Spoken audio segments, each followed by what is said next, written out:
Ladies and gentlemen, please take your seats. The program is about to begin. At this time, please turn off all electronic devices. Thank you. Ladies and gentlemen, the 70th Secretary of State, Mike Pompeo.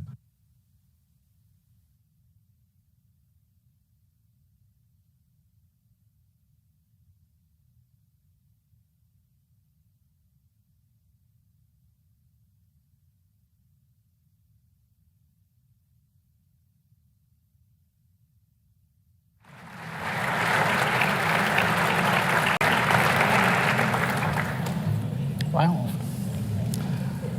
Good evening, everyone. My name is John Highbush. I have the honor of being the Executive Director of the Ronald Reagan Presidential Foundation and Institute. Thank you so much for coming out and joining us tonight. In honor of our men and women in uniform who defend and protect our freedoms around the world, if you would please stand and join me for the Pledge of Allegiance. I pledge allegiance to the flag of the United States of America and to the republic for which it stands, one nation, under God, indivisible, with liberty and justice for all. Thank you. Please be seated.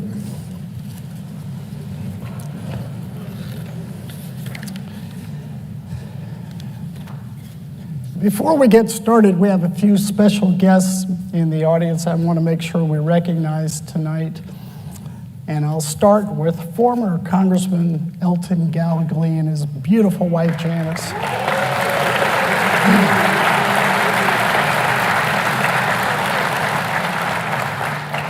Now, I'm told we have the mayor of Simi Valley, Fred Thomas. Is Fred here this evening? Here we go. Fred, thanks for doing this.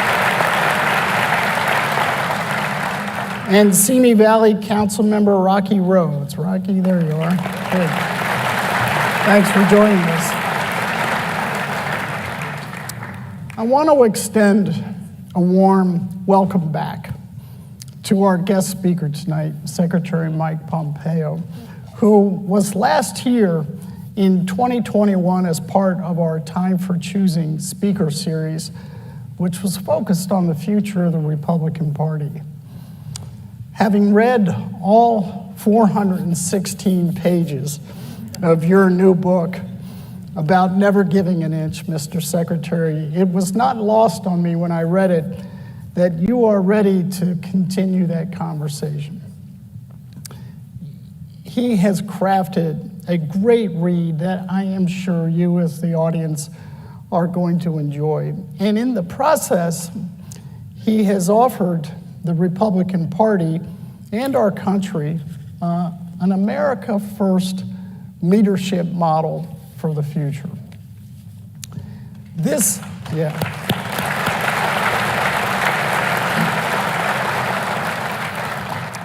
is an audience that I think knows you well, Mr. Secretary. Most probably they know that you were first in your class at West Point, that you were the first person ever in history to serve as both CIA Director and Secretary of State, America's top spy and America's chief diplomat.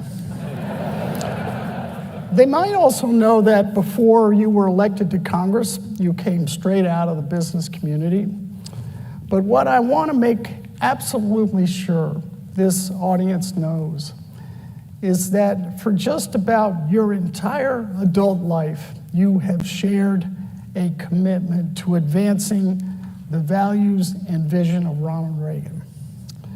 And I want to express our gratitude for the way you in particular have helped to uphold the Reagan legacy during your time in Congress, while at Langley at CIA and as Secretary of State. For example, you were with us to unveil a statue of President Reagan at our U.S. Embassy in Berlin, overlooking the Brandenburg Gate, where our 40th president demanded that Mikhail Gorbachev tear down this wall. And more recently, You were with us in Washington, D.C. at the Reagan Institute to launch our Center for Freedom and Democracy, which is helping to renew President Reagan's vision for freedom and democracy around the world. Thank you for your true friendship through the years, Secretary Pompeo.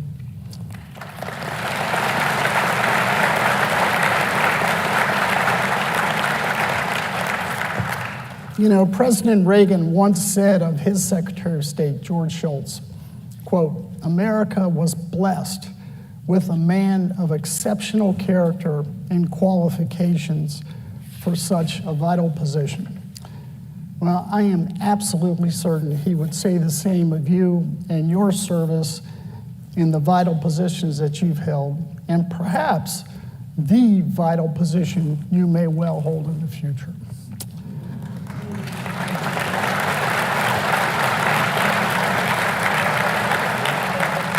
But I will let you tell us if you have one in mind. Ladies and gentlemen, please welcome the 70th United States Secretary of State and author of the new book, Never Give an Inch, Fighting for the America I Love, Mike Pompeo.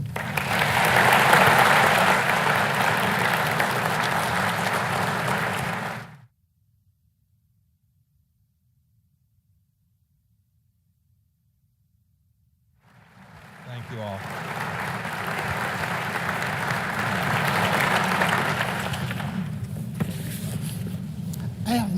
If you want to say anything to open that's quite a things buildup. up. You made me really nervous. Go But just ahead. one quickly. First of all, this is an incredibly special place for me. You talked about my time as a young lieutenant. I came out in 1986 as a brand new second lieutenant, patrolled the then East German border, and I had Ronald Reagan as my commander-in-chief. I cannot imagine a better boss for a young lieutenant in the United States Army. And so as I sit here tonight and look around, I am literally in awe. I love this place. I love that man. I love what he stood for. And the fact that you all are here tonight just makes it so special for me. So John, thank you for having me here, and thank you all for coming out. We'll have a great time talking about this 416 pages.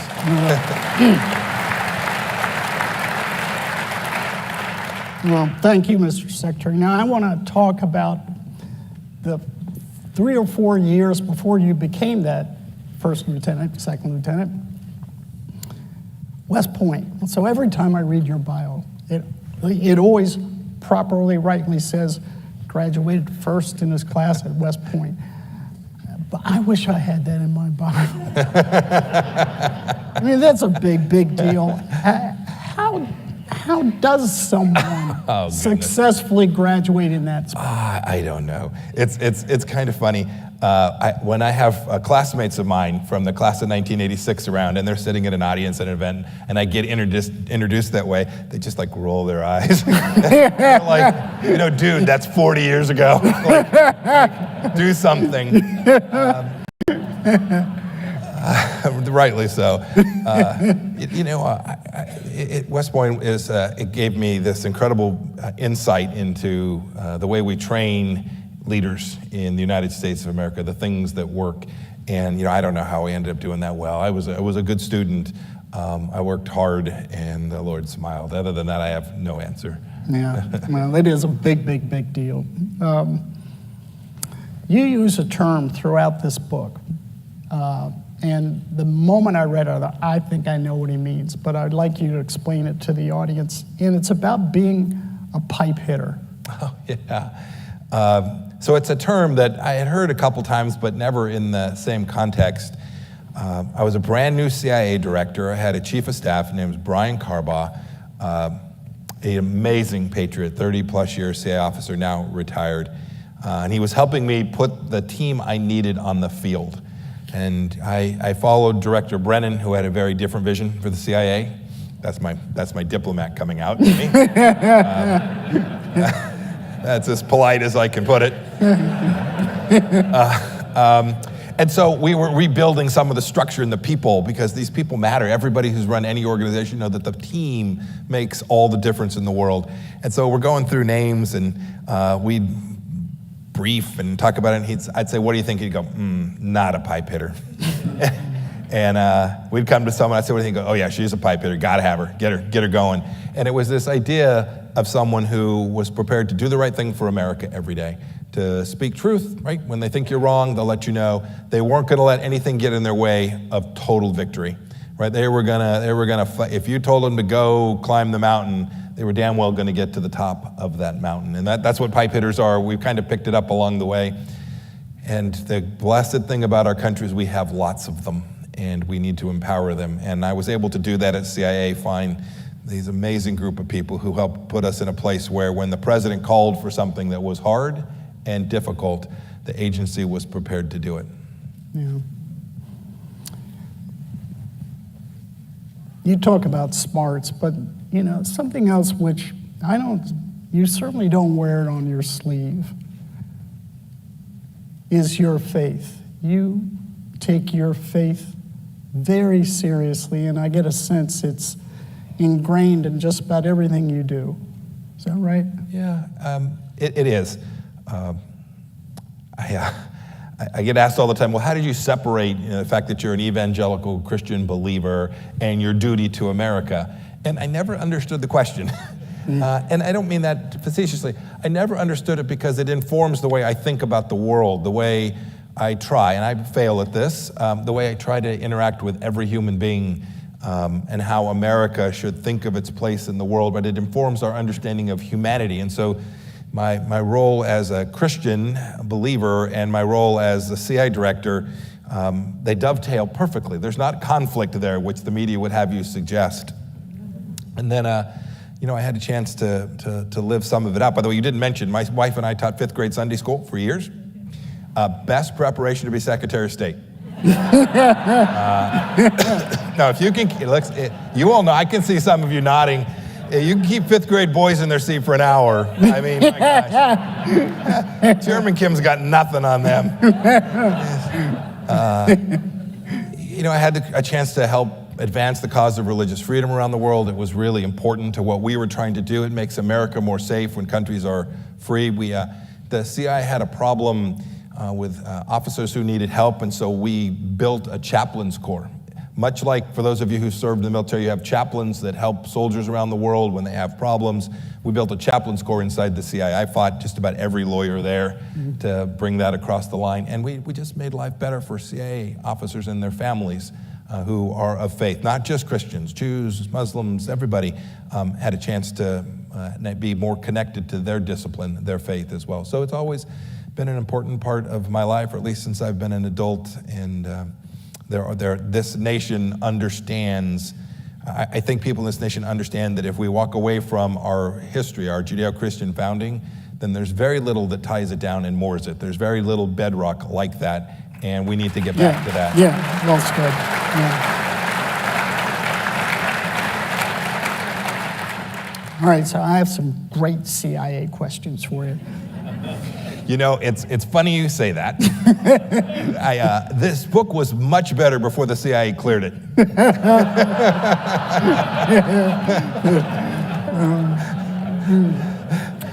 Okay. It's still good. You should still buy it for your kids and grandkids, but it was better. Exactly. There's the CIA version. Yes, exactly. Yeah. I remember when you visited here as the director of the CIA, and I remember telling you, because there was rumors that you were going to be considered for Secretary of State, and I said, please don't.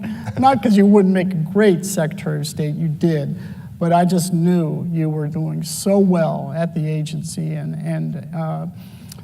I thought about, when we stood and pledged allegiance to the flag, and I talked about asking people to do so in honor of our men and women in uniform to protect our freedom.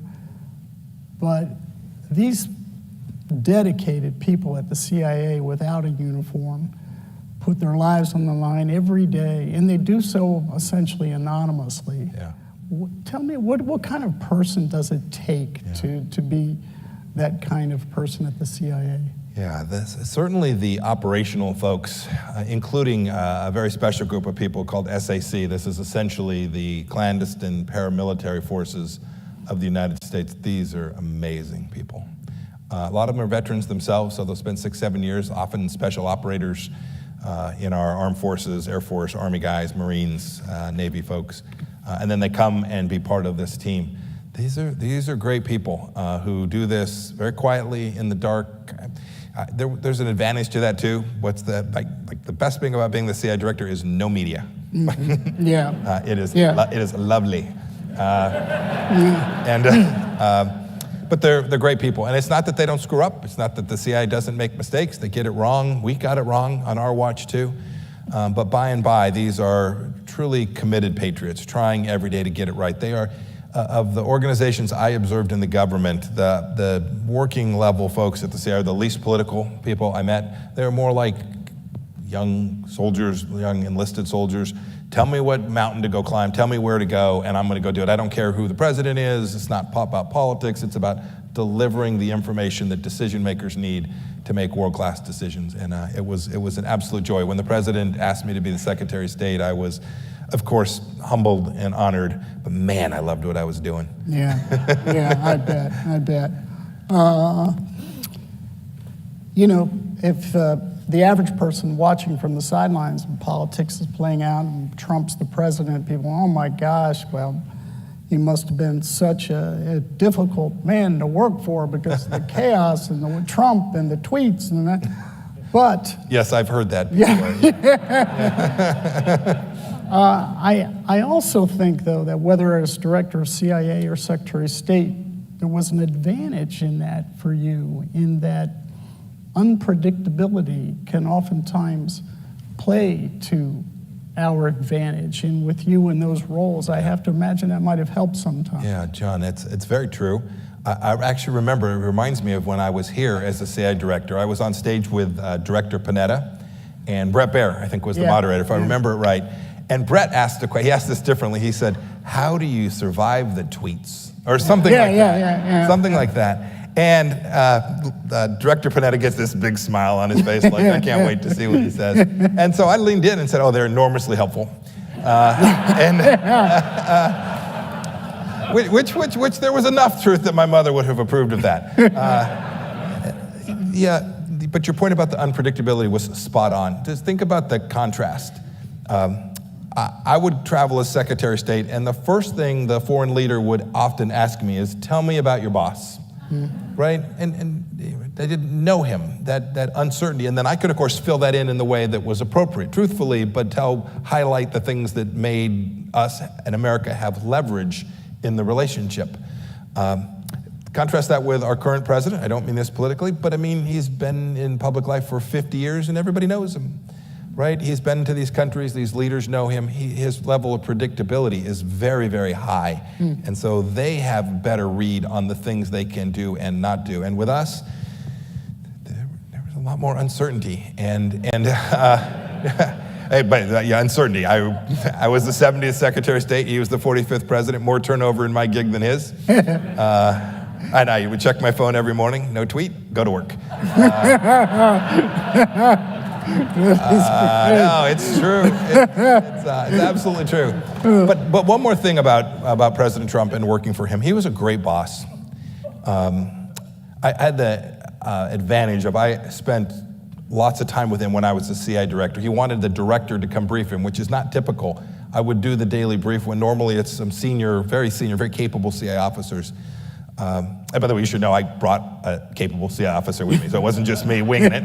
I had professional assistants, which was useful. But I got a chance to learn how he absorbed information and watch him in the context of trying to think his way through problems. And we developed a relationship where he gave me the space to do the things I needed. If you watch, I remember there was never any gap between President Trump and me. There were lots of folks who fell down, leaders in the administration who fell down because they allowed the media to drive a wedge between themselves and the president. And I never did. Secretary Baker came to see me when I was in the transition from CI to state, and he said, young man, if you let there be a distance between you and the president and you travel the world, you're just a dude on vacation. And I remember the exact wording so well. And I never let that happen. As much as Chuck Todd or Andrea Mitchell would try and split us, they, Mike, please tell us about this tweet. I just never let that happen. And that gave him confidence in me.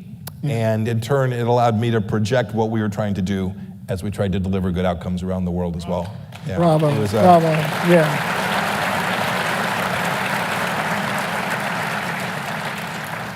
Now, I want you to put on your lawyerly hat, although you didn't go to law school. You know, I never talk about that part of my life. But in the book, you know, sadly, you and your family, wherever you may go, have to be protected because part of your job as CIA director was you ended up overseeing the killing, frankly, of well over 30 Al-Qaeda terrorists, very bad people. Question for you. What's the law? I presume that these terrorists are considered combatants, and that's how this plays out. Tell me how that works.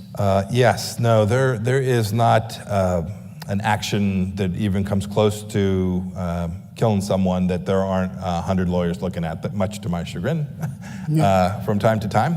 It would delay things, but we wanted to always get it right. This is the American ethic and ethos, and we are going to operate inside both American law and the central ideas of international law too, the rules of conflict and armed warfare. And so we would always have lawyers reviewing anything that we did in great detail, especially in my first role, because that's a very quiet thing.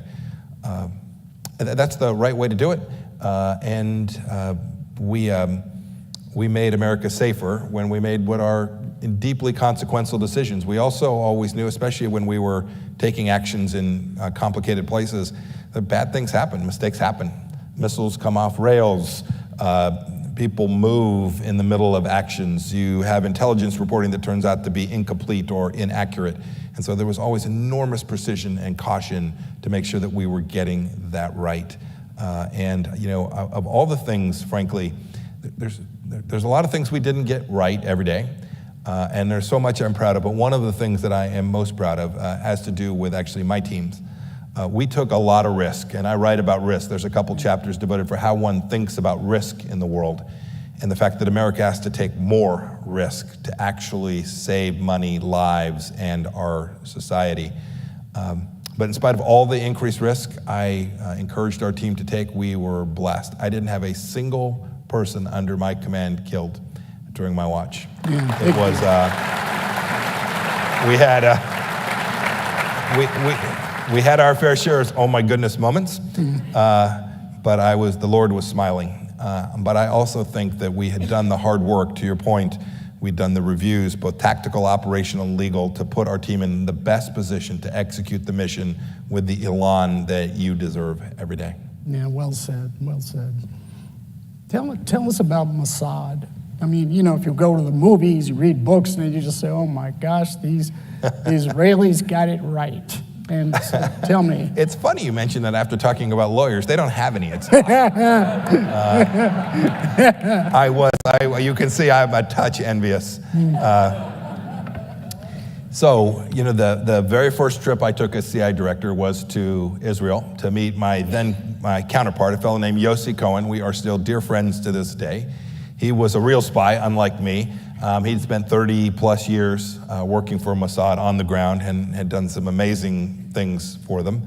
I went to see him because I knew that Israel was our only partner in the Middle East that could help President Trump do the things that, and it's a great story.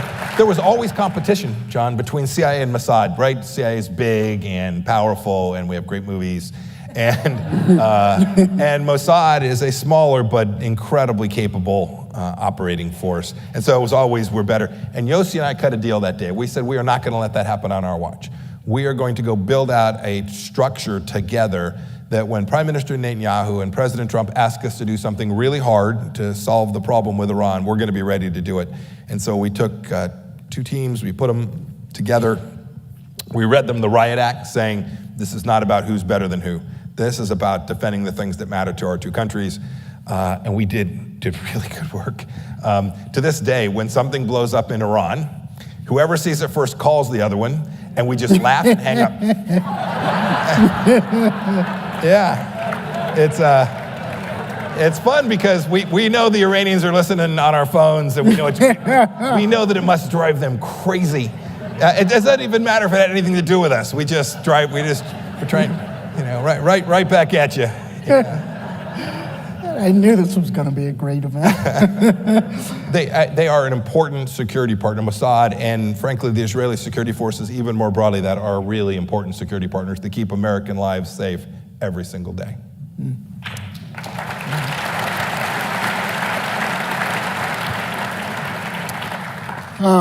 Now, I know this story could take an hour. We don't have it. But I just, if there's a way you can, in brief, tell the story about Putin's intel chief. I think this was during your time at CIA, where he ended up telling Putin, "Tank Man saved our ass." Yes. This is really quite a story. By the way, great nickname, Tank Man. Going with that. Yes. If we end up on a debate stage, I am confident that won't be the nickname President Trump gives me. I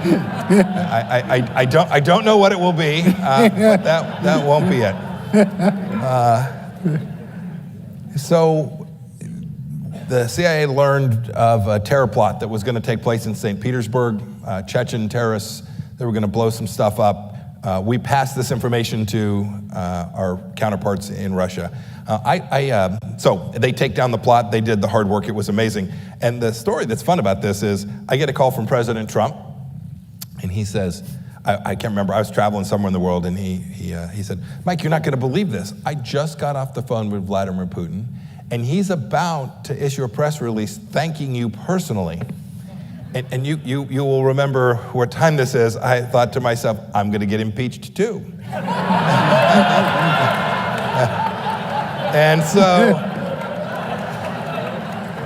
And it took me a second to remember the operation, and then I realized what I was saying. Sure enough, it's like 20 minutes later, a press release comes out thanking me personally and the CIA.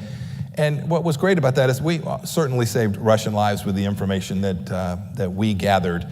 But we saved American lives almost certainly too. There are always thousands of Americans traveling. I guess not now, but at that time, there were thousands of Americans traveling in St. Petersburg, and these locations would have almost certainly resulted in the death of Americans too. Wow. So It was good stuff. Your intelligence collectors doing great work to save Americans all across the world. Yeah.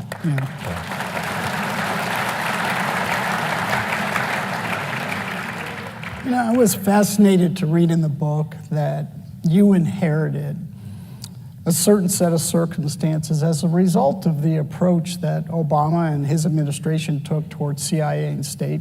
You did the job that you did as CIA director and Secretary of State. Now here we are with Biden and his team. And just take JCPOA, for example, the approach to Iran.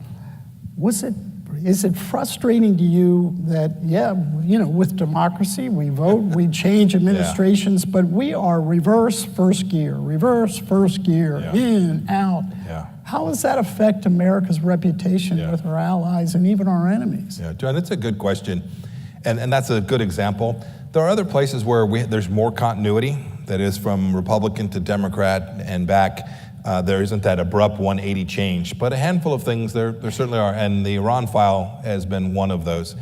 It drives our counterparts crazy, right? It gives them less confidence that the things that they agree to are durational, that it won't be 4 years or 8 years and then back to the other thing, and you see that impact in that they hedge their bets. So while they may be excited about the way we handled it in the Trump administration, and the Middle East, Gulf states certainly were, other things they probably were less excited about that, and so they don't lean in as hard as we wish they were. Look, it is what it is. It's the way our Constitution was drafted. I love the document, so sign me up. But yes, it has a real impact. And you said it frustrating. It's only frustrating not because they undid something Mike did, but because I'm convinced on most of the things they reversed. You mentioned Iran. I'll give you the other example that just breaks my heart on our southern border. No. Right? Like it took us 2.5 years in the Trump administration to get this right.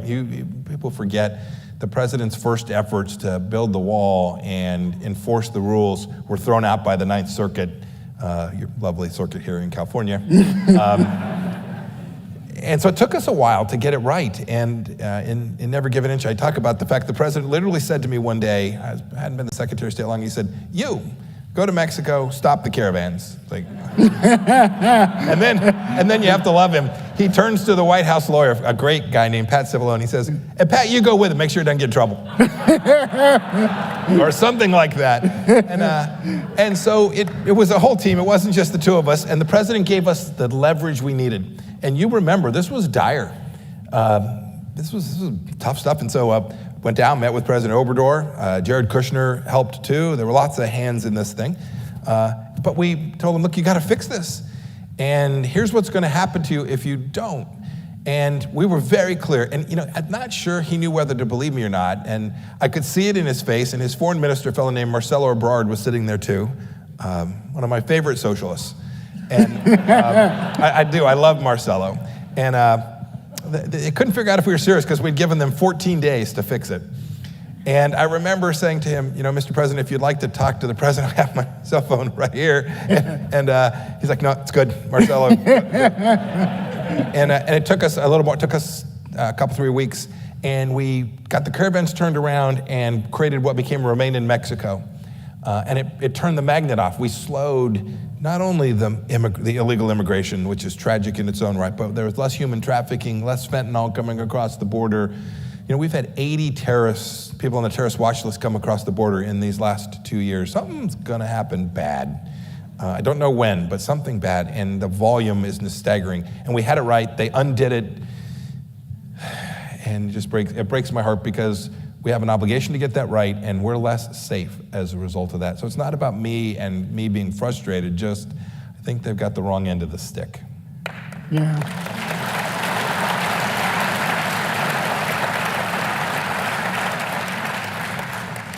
I was going to get to exactly this subject, but because we're on it, let's just get into a little bit deeper. I know that, you and I, everybody here is on the sidelines right now, so we watch the Biden administration and the policy or lack thereof when it comes to the southern border. Yeah. What in your mind could possibly be their rationale for allowing this to occur? You're going to ask me to go into President Biden's head. Yeah, I know. Wow. That's mean. I do try to articulate, people who have a different view, I try to understand what they're thinking. And you can often articulate their rationale. I cannot. I literally, on this one, I can't figure out to have what are essentially wide open borders today. I saw another data about 600,000 people who we're not even tracking inside the country. Forget the folks who have an asylum date and they're supposed to come back. This is several 100,000 people that don't even have a date. And when you think about 600,000 people, it's hard to get your head around. 4 million total over these 2 years. Kansas, my home state, 3.3 million people. That's just bad. And I can't, even if you have a vision that says more migration is good, even if this was your logic and thought that that was right, to think that you should randomly let the first 4 million takers come in is insane. I know, and so I can't articulate. I don't know. I think there's some that think it's indecent to hold out the greatness of America and deny it to someone else. I think there's some that are sympathetic because these people are often living very difficult lives. But none of those argue for open American borders. In fact, they argue for just the opposite, to make sure that when we set our immigration levels, wherever we all land, that they will in fact have an America that is the place they want to be, and we won't have what will be the end result. When you have wide open borders, civilizations seldom survive. Yeah. And it is that serious. Well, in fact, I think there's a quote in your book where, when you and your staff were discussing this, it was almost said facetiously, but I think you meant it, which was, Okay, you want to immigrate to the United States, you can get a lawyer and fight for 10 years to go through the process, or learn how to swim across the Rio Grande. Yeah. Right? Yeah, when I was in Congress, we'd have family members of people who were my constituents, and they'd say, my son married someone, or somebody's trying to get here, and you didn't want to tell them the answer, right? And so we just had it backwards. To come here legally was a decade-long process, and to come here illegally was fraught with risk, but certainly didn't take more than a determined person to come across and keep trying until you get here. Yeah.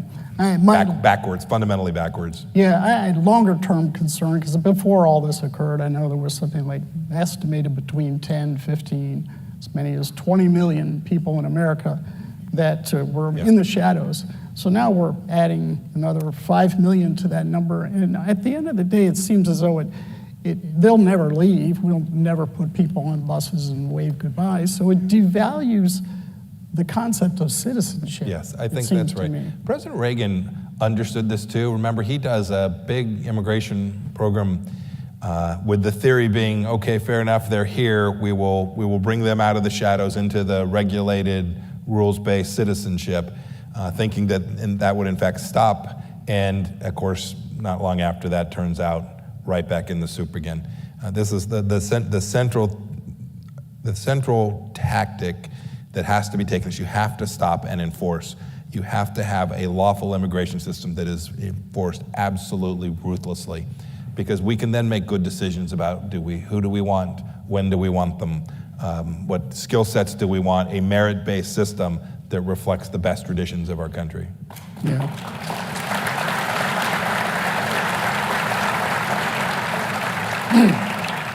Okay, I'd like to bounce to the other side of the world again for a minute, and this was a tough one for you, for the administration, because of the circumstances, the Khashoggi, his death, the killing of Khashoggi, MBS, Iran, Saudi Arabia, the whole thing.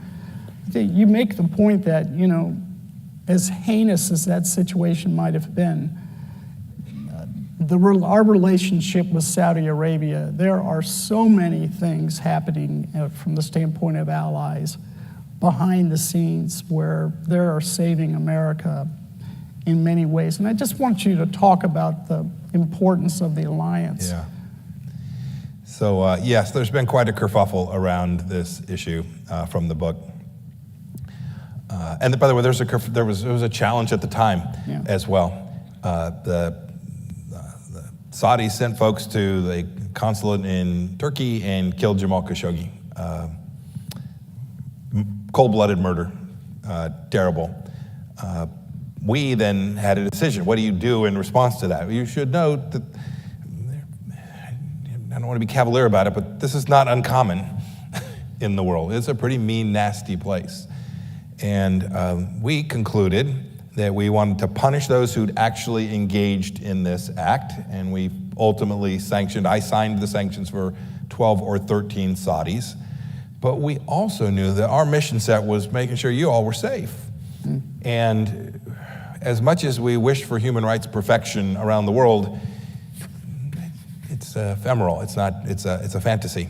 And so I went in and recommended clearly to the president. There were Republicans, Democrats screaming, cut off any relationship, don't talk to the Saudis. You should know we have a significant number of our armed forces there, that we have a footprint. So it was going to be a big unwinding. And I said to the president, we should not do that. This is important. The Kingdom of Saudi Arabia matters to the United States. If it gets really ugly in the world, the Saudis will be fighting with us and the Iranians will be trying to kill us. This is a pretty straightforward proposition for us. And so the only time I drafted one tweet in 4 years. And I put this one together, and if you go read it, you can go look it up. It sounds exactly like him, so I captured his voice. And we got it right. Think about so we built a relationship. We built a lot of trust with the Crown Prince, Mohammed bin Salman. I got to know him incredibly well. I was the first person sent to go see him, the first Westerner to go see him after the murder. The press was just unbelievable. There's a famous picture. I'm standing next to him, and It's on the cover of the Washington Post, New York Times, and Wall Street Journal. Same photo above the fold, big picture. And the first note I get is from my wife saying, "Why did you smile?" And I wrote her back and said, "You told me I needed to smile more." And of course, if you knew Susan, she gives me the schmuck look like, "Yeah, but not then." Like, be smarter, Mike. But the truth is, we then built out a security relationship that was even better than before. They came to have confidence in us. As for Mohammed bin Salman himself, I happen to believe he will prove to be an important reformer in the Middle East. If you are a young Saudi female, you should thank your lucky stars that Mohammed bin Salman is going to be the leader of that country. He has moved them forward. It may not be at the pace that we like. They may not be where we want them today, but I think he is truly determined to get it right in Saudi Arabia. And they have the two mosques, so it is complicated. The clerical establishment still has a lot of sway there, but man, he is bringing them into modernity in important ways. The converse is President Biden, of course, took the opposite position when he was campaigning and said that the Saudi Arabians were a pariah state. And of course, he then has to go to Saudi Arabia on bent knee. And I think that confirms our instincts in the Trump administration to have stayed close with them and tried to make them conform to the things we wanted while benefiting from this incredibly important security relationship. Because when you push away from that, the first thing that will happen is they will become friends with the Chinese Communist Party. And that's what you could begin to see. And that's, it's easy to say punish the Saudis for murdering Jamal Khashoggi, but when you think about who you end up actually hurting, it was you. And we weren't going to let ourselves fall into that trap. As terrible as the murder was, one never condones such a thing. But I think we got that one right, and I hope this administration will come to see it too. Keep pushing them, push every country for a better human rights, including our own. Right? We closed down our schools for 2 years and denied kids the ability to learn here in America for 2 years. There's lots of work to do, lots of places. Careful about throwing stones, urge them to be better, and always keep the American people at the center of how you think about security policy. We were relentless about it. Yeah, well said. Yeah. Well said.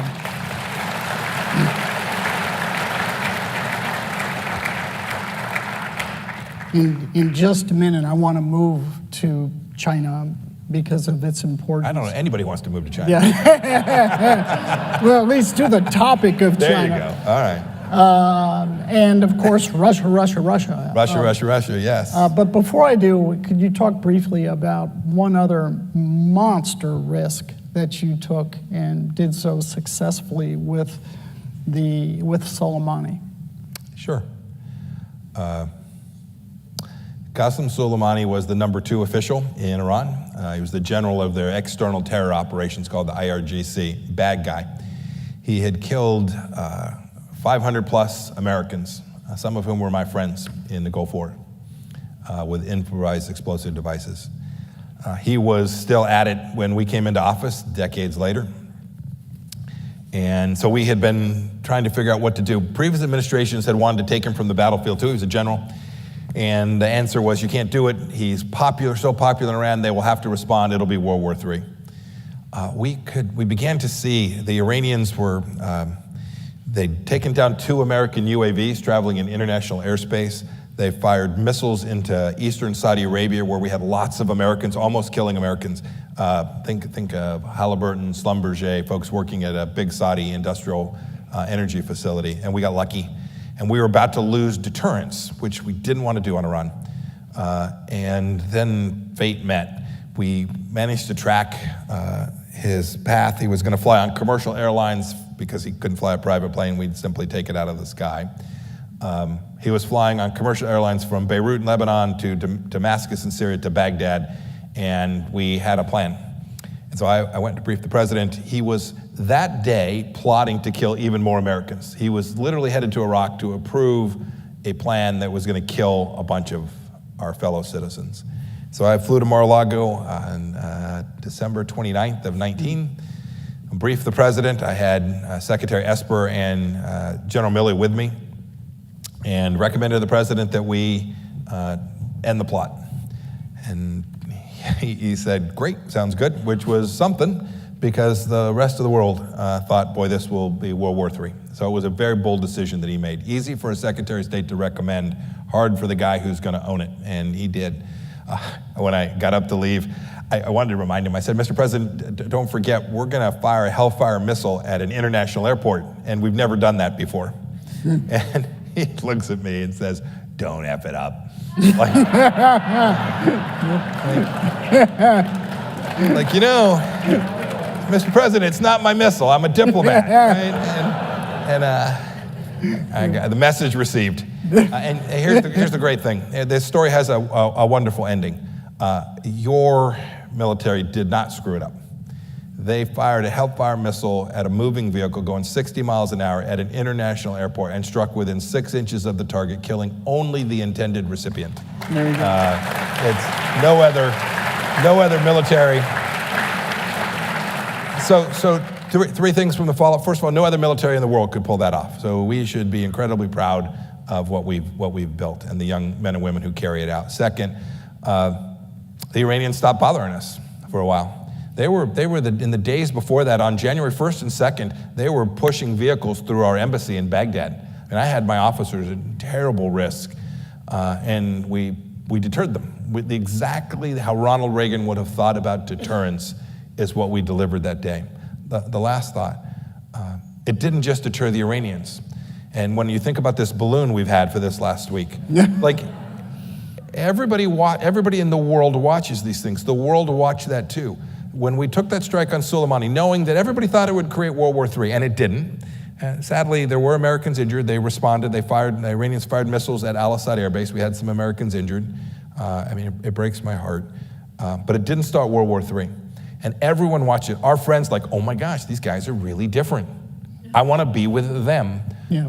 We could see that Chairman Kim in North Korea, Xi Jinping in China, and I am sure Vladimir Putin as well, also said, oh my gosh, they draw a line, they say they're going to do something, and they're actually going to live up to the promises they made. It created deterrence really broadly. You bet.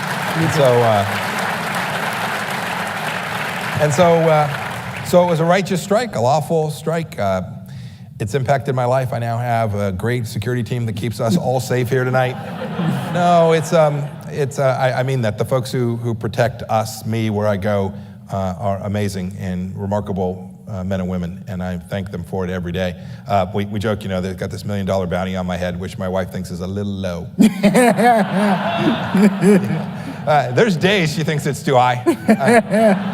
By the way, there are days I'm sure she's starting a GoFundMe campaign. Like, honey, you didn't take the trash out. Like, oh, good. Yeah. Oh, that is great. All right. Okay, so now we will visit the topic of China, and the subtext I have for that is, hey, is that a balloon up there? Okay, you ran CIA for a couple of years. What is this balloon doing over the United States? Is it literally collecting intelligence? Yeah. Or what's your assessment of that? So I'm not in government, so I don't know the details, but I give you my judgment, having seen things that feel like this. 100% certainly it's not a weather balloon, or 99.9. 100% certainly it was intentionally driven over the continental United States, and they were deeply surprised they got to fly it as far as they could, as was I. I don't know what they collected, or maybe the Department of Defense has said they were able to jam it to stop it from collecting. Could be right. I hope that's right. But the second order impact, wholly apart from if they could actually take pictures or collect data from over our military bases, which it flew over, the world saw that. I was with a European former colleague of mine. He was the foreign minister when I was the Secretary of State. And I saw him on Monday, and he walks in the room with me and just goes like this.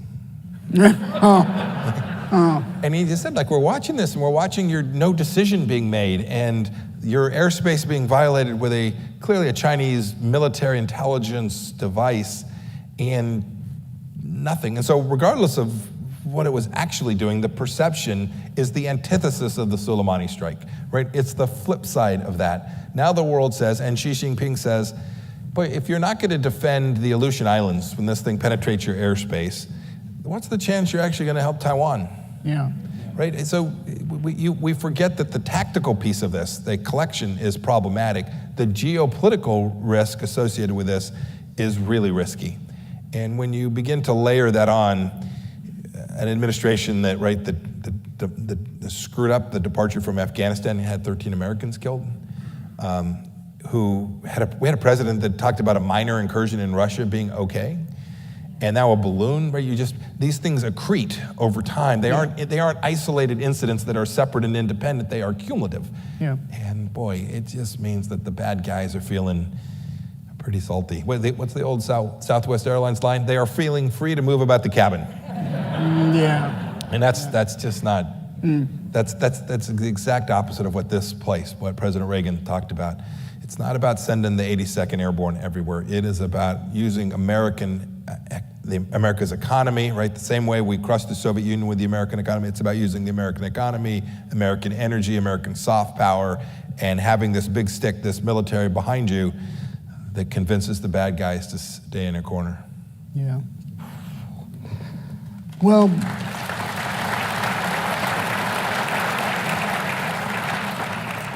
you mentioned Taiwan, so let's go there. I know a week or two ago, I don't remember how many stars the general had on his epaulets, but he had said, predicted we will be at war with China within 2 years, I think. Yeah. Now, whether he's right, it's a year and a half or 3 years or whatever it is. Do you suspect that that's true? Boy, I hope not.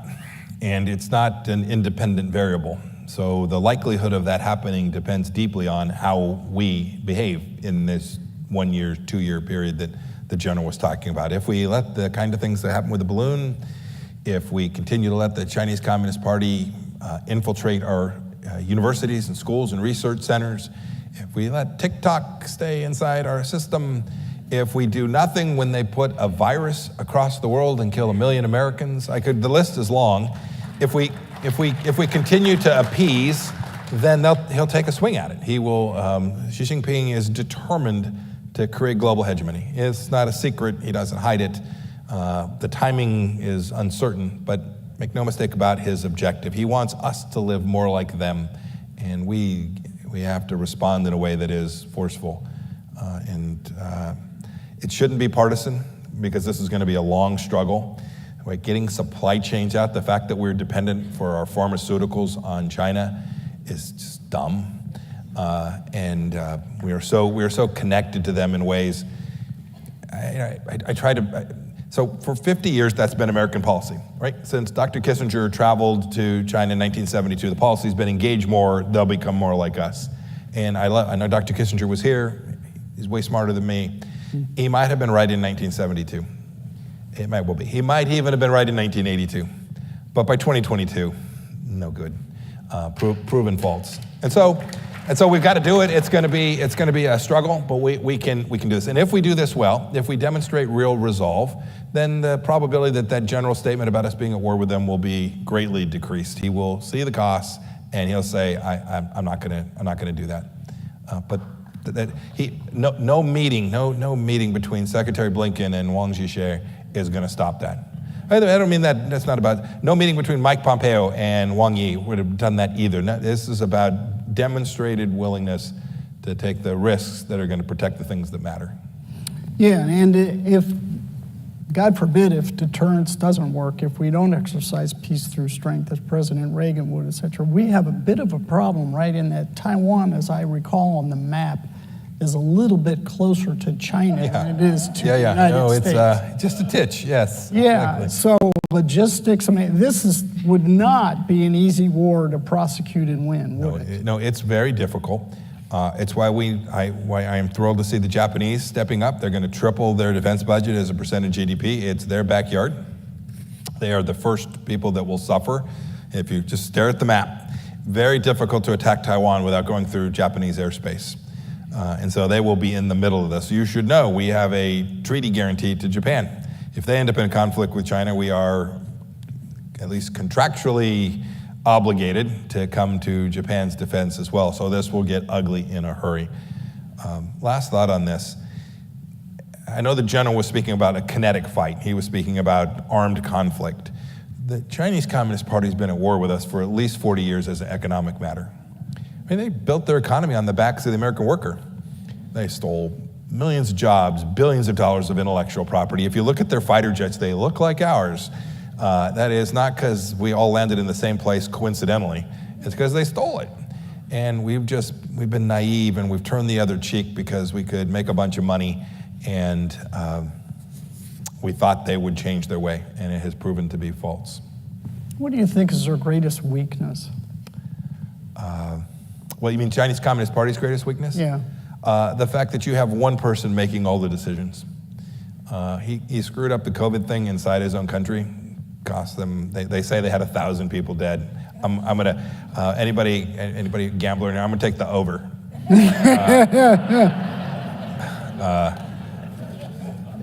It not only cost their economy, but the number's probably closer to millions of Chinese killed. There's no board of directors for Xi Jinping, and when you don't have a board of directors, you end up making unwise decisions. And if we press them, if we confront them, he'll be confronted with harder and harder problems.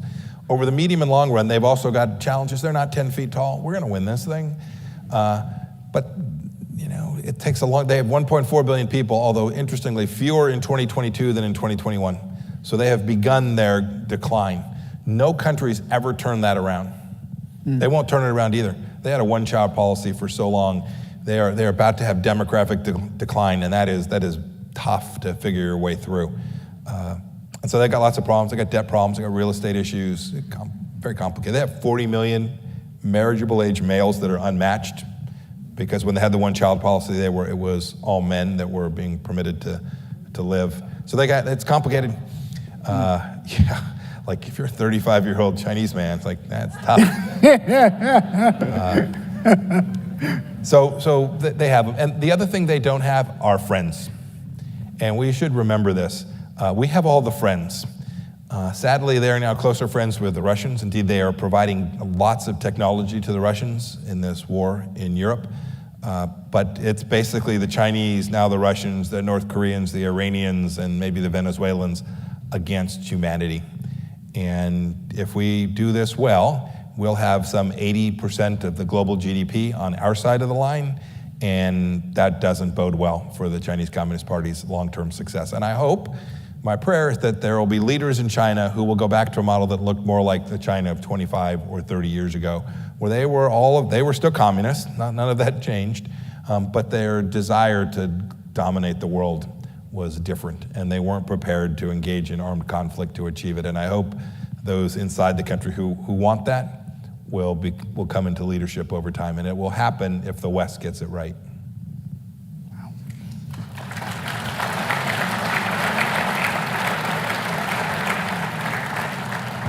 All right, let's do like a lightning round on Russia. You're one of the few Americans who's looked eye to eye, spent time with Putin. Who is this guy? He is a Russian nationalist through and through, right? He said it out loud, right? The greatest tragedy of the 20th century was the dissolution of the Soviet Union. It was funny because when I would be with him, he knew the backstory. He said, "Oh, you patrolled the border in Germany back when I was trying to take Germany." I'm like, yeah, that was me. Yeah. He is evil. He doesn't care about humanity, doesn't care about Russian lives, Ukrainian lives, none of that. That's all true. He is also, and I've been criticized for saying this, he's also pretty smart and pretty capable, and we should never underestimate our adversaries. And look, he screwed this first effort up, but he is not about to give up on this dream for greater Russia. And it's not just Ukraine, right? It'll be Moldova next, it'll be the Swedes and the Finns. It's hard for us to understand, right? Because we think, why on earth would he invade? But here? So I'm from Kansas, and I'm pretty sure Kansas is part of America. But if you ask me why, it would take me like, well, it is, right? He believes the same about Europe, all the countries that were part of the Soviet bloc. If you said, why are you attacking? He'd say, well, because they're part of Russia. And it's in their DNA, and it's not just him, it's all the folks around him. Indeed, it broadly shared through the Russian populace, right? This idea of Russian greatness, greater Russia, exists broadly. And so we shouldn't underestimate his tenacity. He's going to stay at this until the costs exceed the benefits in his eye, and we're not close yet. Do you think Ukraine can prevail, and by prevail, I mean get Russia out off of its borders and bring the map back to where it was? Is that militarily possible? It is. I think it is. It's going to take time, and it's going to take America actually providing them the things that they need. And I know inside my party there are many who think we shouldn't do that. It's somewhat controversial. The cheapest, fastest way to protect America's vital national interests is to provide the Ukrainians the tools that they need. Look, the country had corruption problems of staggering proportions. I spent a fair amount of time with President Zelensky, so we should never underestimate that. We should make sure this stuff gets to where it's supposed to be. But they haven't asked for the 82nd Airborne or a Marine Division. They've just said, provide us the stuff. We should beat the tar out of the Europeans so that they'll do it. It is, in point of fact, their problem first. But we have to get this right. And the quickest way to reduce risk that Putin will use a nuclear weapon or do something even dumber than what he's already done is to bring this thing to a conclusion as fast as we can. And exactly where these lines get drawn, one doesn't know. For our perspective, the goal should be this. We should work to provide them the things they need to do to negotiate a solution, because this will end with a negotiation. These things, wars always do, or nearly always do. It'll end with a negotiated solution, and we should make sure that that negotiated solution is sustainable, so that we don't end up back in the soup again in 2 years or 5 years or 10 years. And we know how to do that. It's achievable.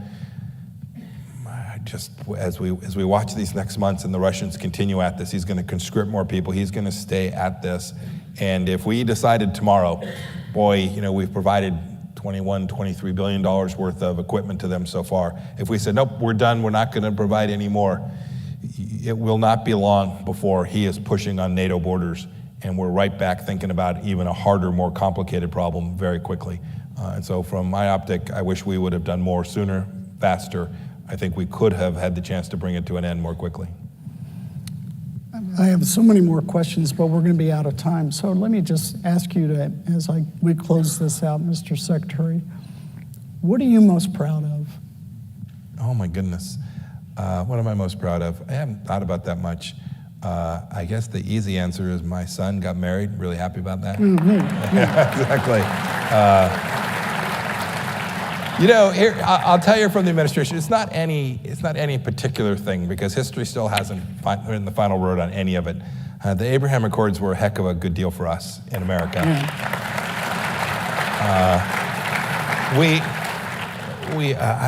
We flipped the script on China. And we did the first step of the 12-step program. Right, the first step is to say I have a problem. So we got there, but the other thing we were able to achieve is we restored the founders' idea of who we are and how we should think about our security and our place in the world. I tell the story in the book of the day I got 3 Americans out of North Korea, 3 hostages back home. It's the quintessential way that we operated. It was 4:30 in the afternoon. I was getting ready to leave. I'd finished my second engagement with Chairman Kim, which was, by the way, that engagement, I broke Dennis Rodman's record for most time with Chairman Kim. So, it's funny. Last night I was watching TV and LeBron broke an NBA record. That's nothing, man. I broke Dennis Rodman's record. I looked at Chairman Kim and said, President and I fully expect that when I leave, there'll be 3 more Americans on my plane than when I arrived. And he kind of wandered around, and I went on my way, and we got him back. We didn't pay a dime. We didn't hand over a terrorist to get them back. We simply exerted the greatness and the exceptional nature of the United States of America and placed a demand on him that he understood we were serious about. And that if you said, but one of the hostages is actually in the front of the book, in his own words, describes coming out of the cell and climbing aboard your white over blue American airplane. I can't even think about it. It brings tears to my eyes. That's what I'm most proud of. We restored. I didn't apologize once in 4 years for America. We brought back the understanding of America, and And we'd lost that in the 8 years of President Obama.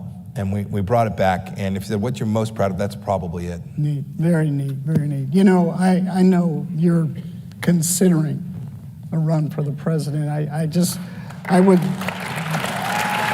Thanks. Thank you. As you can well tell, there's a lot of people in this audience, and I'm sure across America, that hope that you decide to do it. And Yeah, there's a bunch who hope I don't do it, too. But if you do, Godspeed and good luck, Mr. Secretary. Thank you very much. And thank you so much. Thank you all very much. Thank